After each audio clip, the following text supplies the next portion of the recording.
Rostrup-Nielsen, and we have 6 exciting presentations to go. And the first one is to be delivered by Branislav Todic, coming from Qatar, from Texas A&M University in Qatar. Please go ahead. There's a pointer. Right there.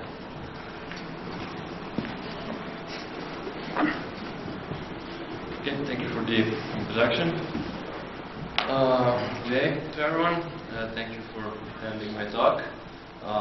Today I'll be talking about some of our studies related to the effect of process conditions on the selectivity of Fischer-Tropsch synthesis over cobalt catalyst, and the importance that methane formation has on the selectivity of Fischer-Tropsch.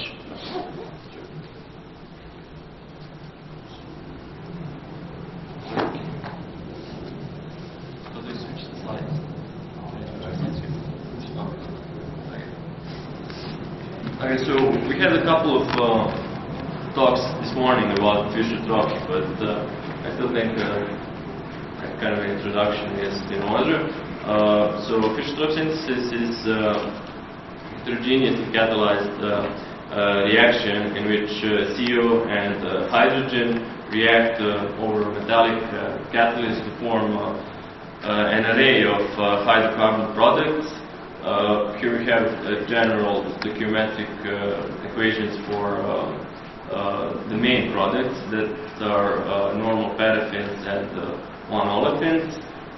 In addition to those, we also have a number of minor products such as two-olefins, oxygenates, branched hydrocarbons also.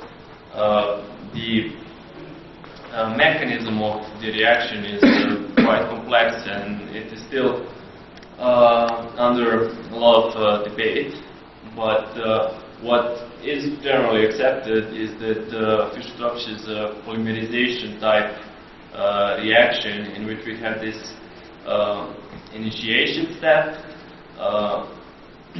Then we have also propagation, in which this C1 monomeric species is built into the growing chain, and then we have the termination reactions to form our paraffin, olefin, and olefin.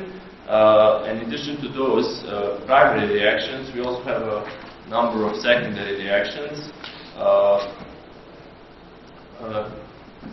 There we have the secondary reactions of initially formed one-olefins, which are hydrogenation, isomerization to form two olefins, and then we also have the reabsorption and reincorporation into the chain growth.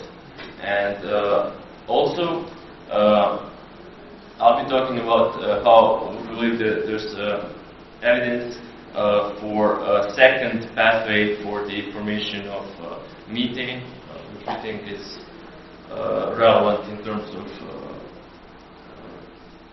reaction selectivity. So this study was a collaborative effort from my university, Texas A&M at Qatar, and the Center for Applied Energy Research of the University at Kentucky. The overall objective of the project was to analyze the kinetics of Fischer-Tropsch synthesis over cobalt catalyst, and here I'll be talking mainly about this part where we analyze the effect of various process conditions such as temperature, pressure, feed ratio, and conversion level on selectivity, and we look at the parameters that are related to selectivity, such as chain growth probability and ratios of different product species. And using those, I'll try to draw conclusions about some of those primary and secondary reactions that I mentioned. So, as I said, Fischer-Tropsch synthesis is considered to be a polymerization type reaction. So, initially the products of this reaction were explained with the so-called Anderson-Schultz-Flory distribution model, which is this, where molar fraction of hydrocarbon with N C atoms is described using a single parameter called chain growth probability. Now, if we linearize this equation, we can see in this plot down that the products should obey this red dotted line, straight line. However, the actual product distribution typically deviates from it, and these deviations include high methane formation.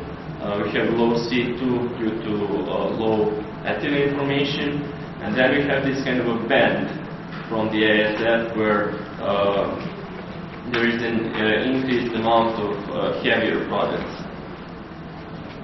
So what this means is essentially that the alpha parameter is not constant, but it varies depending on the chain length. So we have a much lower growth probability of C1 intermediate, which is the source of methane. Then for C2, the growth probability is much higher. And then for the C3 plus, there's a steady increase with an asymptotic value in the area of C15. Here we also have a definition of alpha, which is essentially a ratio between the rate of propagation and the sum of propagation and termination. And this is why alpha is related to intrinsic kinetics, and by looking at how alpha changes at different conditions, we can make some conclusions about these rates of propagation and termination and their ratios. So here we see a separate plot with main product, normal paraffin and 1 olefin. We see that essentially the slope of these two is different, and in some that causes the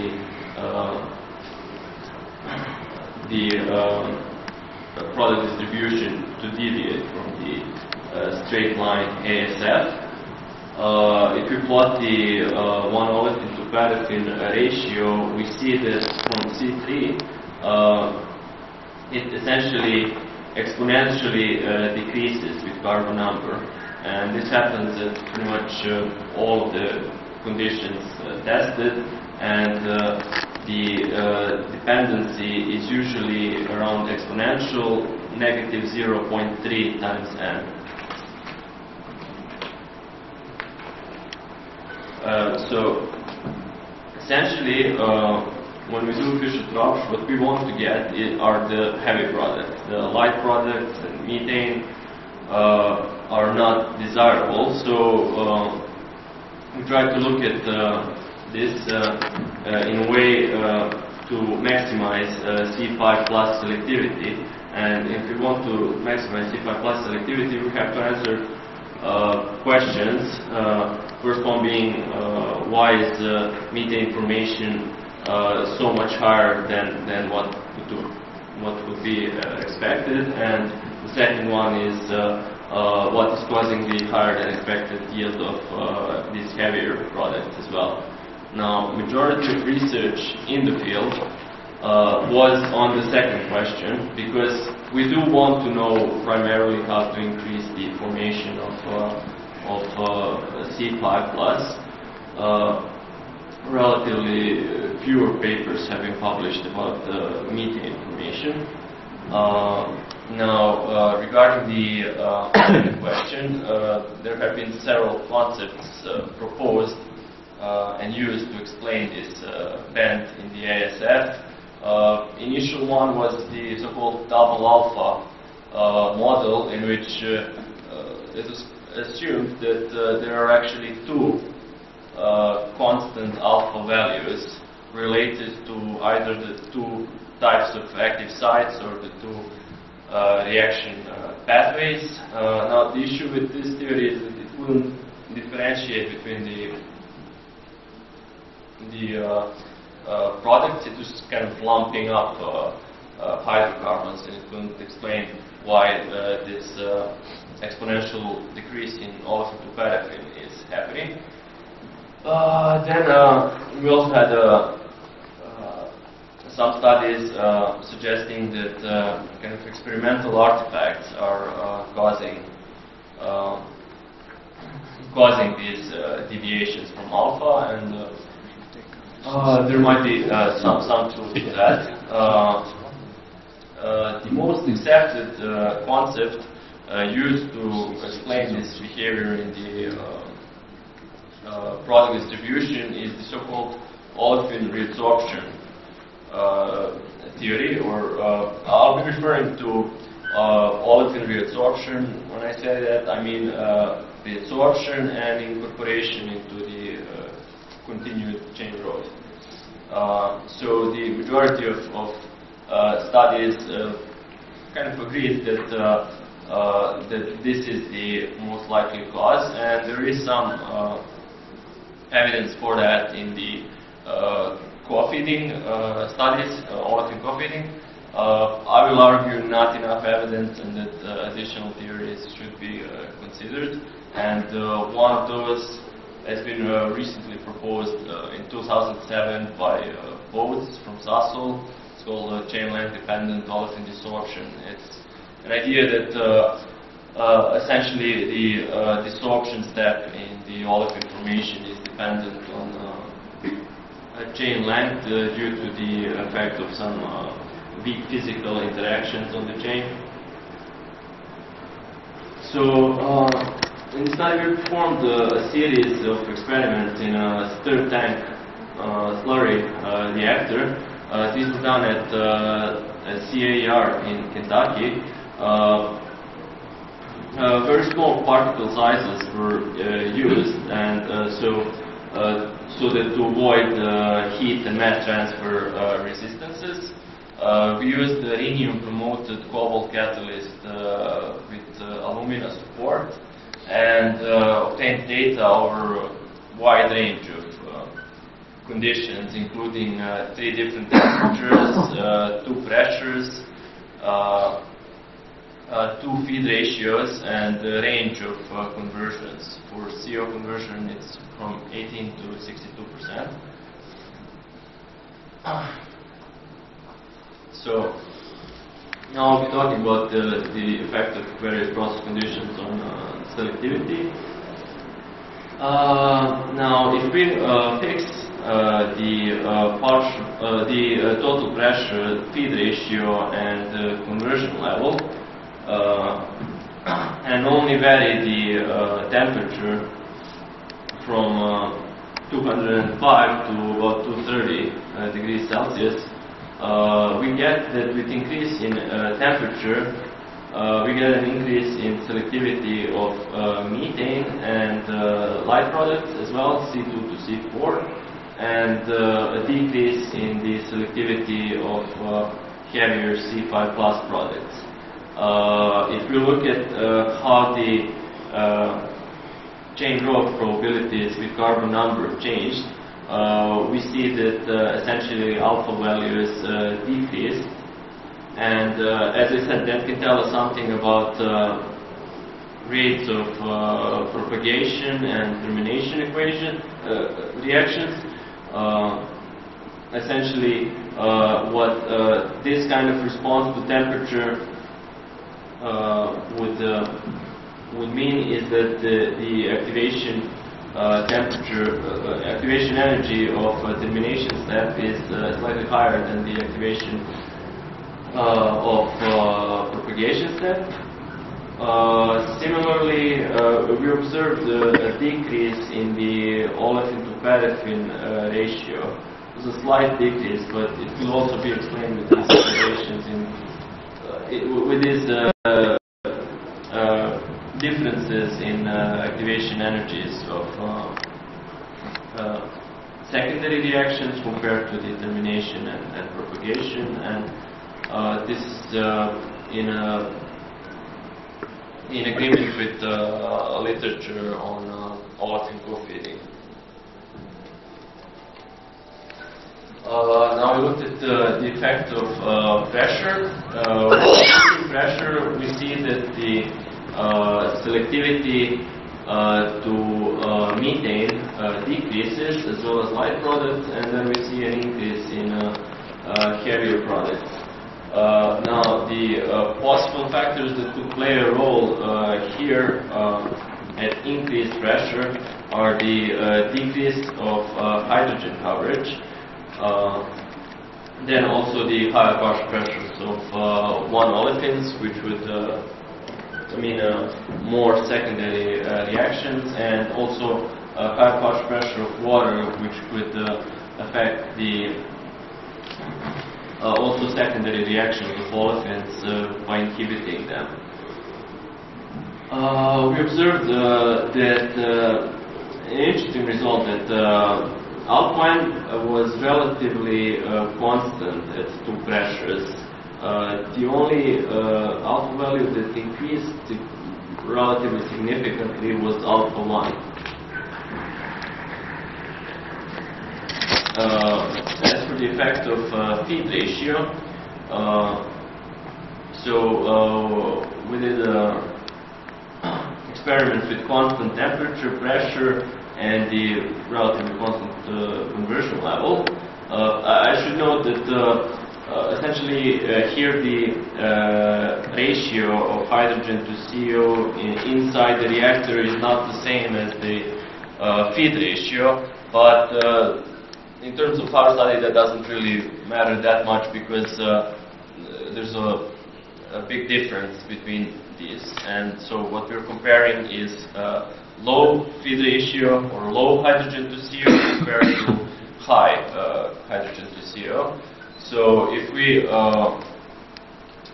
increase the feed ratio, we see an increase in methane and light product selectivity, and a decrease in C5+. Interestingly, again, alpha values for C2+ alpha was relatively constant, which is surprising, and the only big change, and was a significant one, was for alpha 1, the growth probability of C1 intermediate. And what this caused in the product distribution, if you look at it, a kind of a shift downwards at increased feed ratio.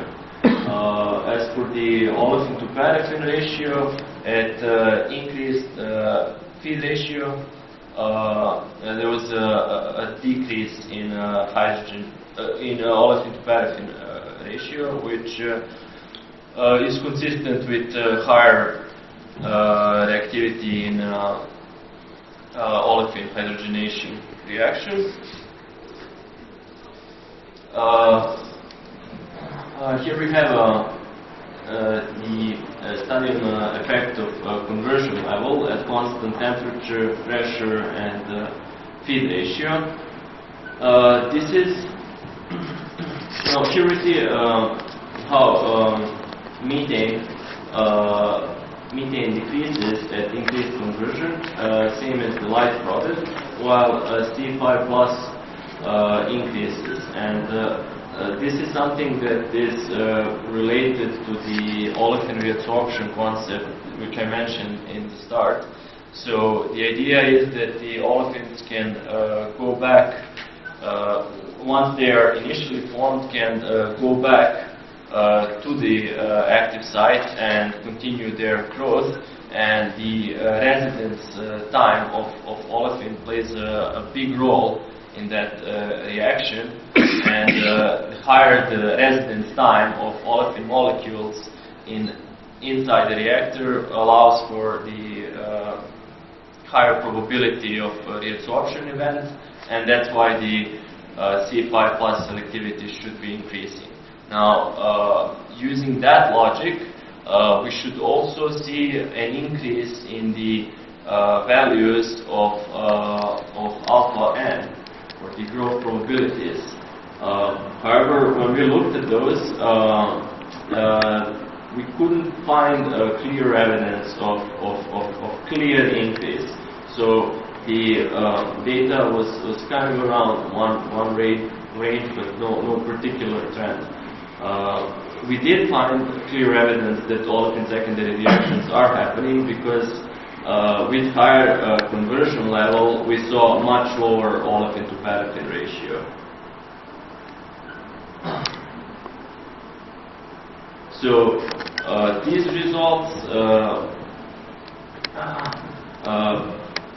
meant that we need to ask certain important questions. For example, questions about olefin secondary reactions. What is the extent of these reactions, as well as selectivity, and how does that influence product distribution? Then we also had to try and explain why the methane formation is so high, and how to relate methane formation to the overall selectivity, as well as can we try to decrease the excess methane formation. Additional questions were related to the effect of water on product selectivity, and the reasons for increased growth probability with carbon number, as well as the olefin to paraffin decrease with the carbon number. So, so the first question was about secondary olefin reactions. Essentially, I said that before. There's three important secondary reactions: hydrogenation to form paraffin, isomerization to one olefin, and the reabsorption and continuous chain growth. There has been a number of olefin co-feeding studies which provide direct measurements of these secondary reactions. The problem with those is the results are relatively inconsistent if you compare them. But that is mainly in terms of the amount of olefins converted. In terms of selectivity, they are somewhat consistent. Typically, they say that the hydrogenation is the most important one of these reactions, and then is followed by isomerization, and that the smallest amount of olefins is participating in reabsorption and incorporation.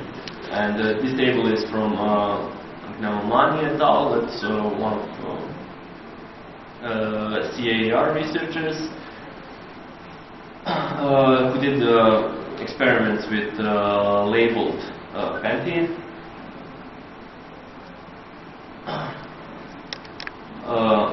So we didn't do olefin co-feeding in our study, but we tried to analyze secondary reactions nonetheless in an indirect way.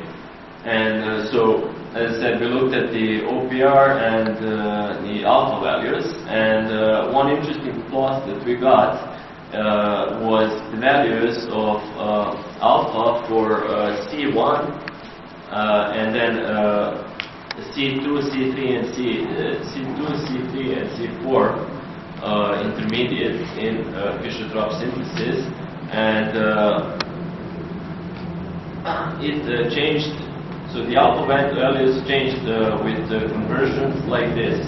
Now, if you look at C2 plus, these values, they are relatively constant at different conditions. Now, this is changing conversion level, but these points come at different temperatures, pressures, feed ratio, and considering that huge range of data that we had, it's very interesting that we had such practically constant values of alpha for C2 plus, and the only one that seemed to change with process conditions significantly was alpha 1. Now this constant value of alpha C2 plus implies that olefin reabsorption in essence has a minor effect on the product distribution. If you look at the equations and the kinetic theory behind it. Whereas methane formation should then be much more important. And also what's relevant is that all these were relatively constant, whereas methane varied significantly, meaning that it exhibited a very different behavior compared to the other hydrocarbon intermediates, which suggests to us that there are different pathways involved in methane formation and not just the FTS pathway. So here we see a plot showing the relationship between these alpha values, alpha 1 to alpha 4, with the C5 plus selectivity. Again, we see that there is a correlation between all of them. Increasing any of the growth probabilities means you will increase the selectivity towards C5 plus. However, alpha 1 seems to be the most dominant one and the one that we can control the most and affect by our changes of process conditions. And so to understand how we can change alpha 1, one has to understand how methane is formed. And we looked at we analyzed how alpha 1 is affected by various changes of process conditions. So just singled out alpha 1 and only looked at it.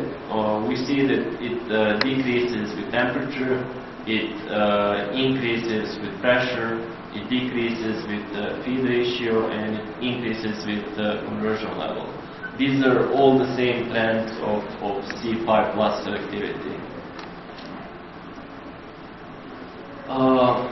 So I mentioned that in the past there hasn't been a lot of work on methane formation, methane being singled out, but there has been some ideas about why methane is different from the other products, and these ideas include high surface mobility of methane precursors and thermodynamic favorability of methane formation, then the hydrogenolysis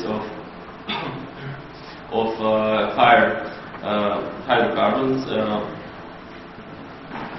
by successive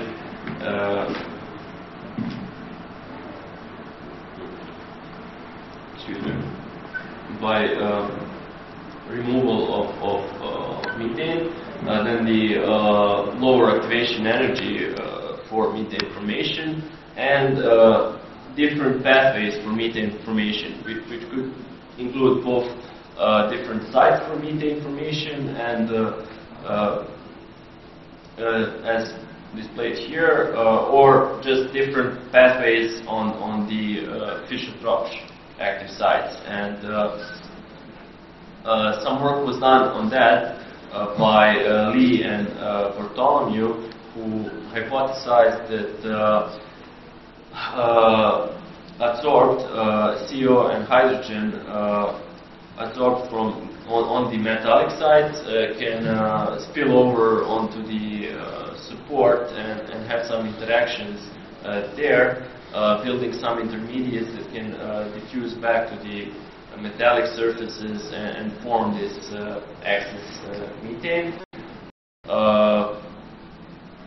But again, there's not enough literature on the topic to make a definitive conclusion on what is causing this excess methane formation. One interesting thing about selectivity is also that it seems that it is related to partial pressure of water. With increased partial pressure of water, we get increased C5 plus selectivity, and this could be related to this secondary pathway of forming methane, where this pathway could be inhibited by water. Now, a question that comes if we conclude that olefin reabsorption is not the cause of the non-ASF behavior, is what is the cause of this?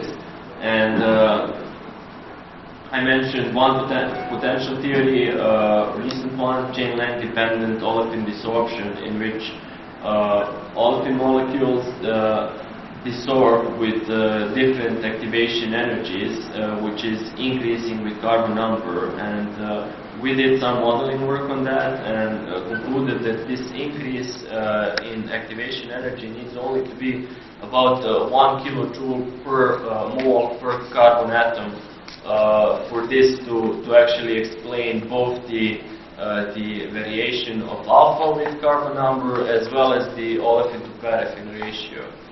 However, other experimental issues cannot be neglected, such as the accumulation of products.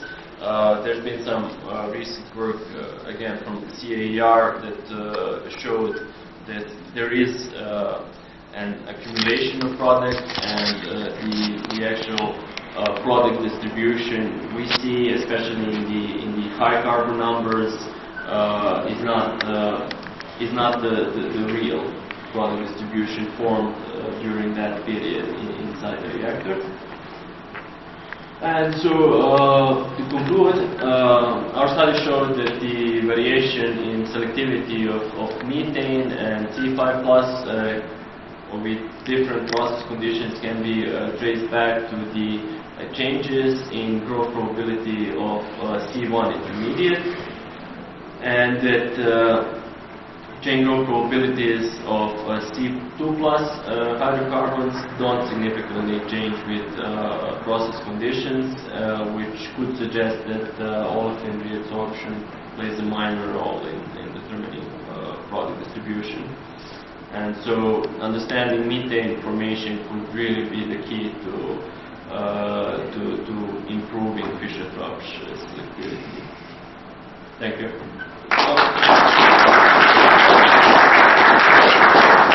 I forgot to mention, to acknowledge the support of the Qatar National Research Fund.